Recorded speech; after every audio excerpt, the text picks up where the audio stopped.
Шырғалаң 2 бөлім. Авторы Айдана Істілеуова. Достар, мені жоғалтып алмас үшін менің каналыма тіркеліп, лайк басып қойыңыздар. Мен алдағы уақытта көптеген қызықты аудио әңгімелер шығаратын боламын.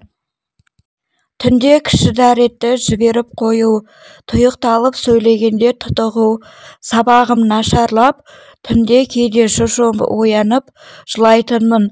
Ол кезде тірліктен шаршай ма білмеймін, анам менің жағдайымды мүлдем байқамады. Түнде жіберіп қойғаным үшін ұялтып ұрсатын. Әкем жұмыстан қолы босамайтын. 4-ші сыныпты бітірер кезде Марат ауылдағы бір бойжеткенді зорлап, істі бола жаздап, әжемнің арқасында аман қалды.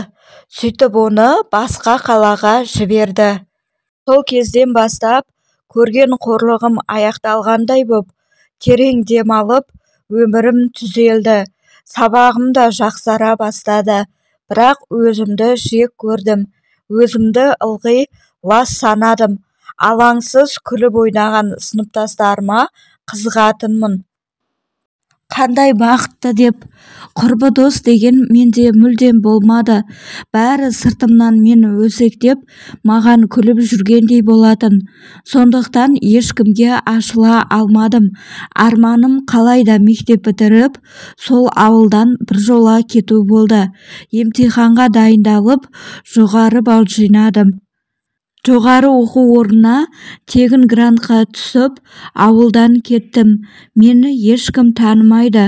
Бұл қалада мен жаңа адаммын. Өз өмірімді қалағандай құра алам деп ойлағасын ба білмедім. Ашыла бастадым. Құрбы достарым пайда болды. Ауылда қыдырып, бірге сыныптастарыммен шықпаған соң, қалада күнім күнде қыдырумен өтті. Бірақ емтихан кезінде бәрін 5-ке тапсыратынмын. Ал сессияға мүлде қатыспаймын. Bir қарап оқығаннан есте сақтау қабілетім жақсы еді. Сондықтан емтихан тапсыру мен үшін қиын болмайтын.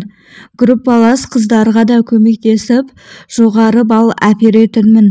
1 жылдан соң сыныптастар жаңа жылды бірге қарсы алатын болдық. Вечерге барғым келді. Әдемі прическа, әдемі киініп, өзімді сенімді ұстай бастаған мен, сыныптастарым көрсін қандай сұлу ажарлы екенімді деп ойладым. Сыныпта бір атаман болатын. Басқа жігіттер сол тұр десе тұрады, отыр десе отырады. Мен өзім оны жек көретінмін. Вечерге келсем, әлгі сыныптас жігіт өзінің жүріп жүрген қызын және группалас дос жігіт ертіп әкеліпті. Төрге жайғасып алыпты.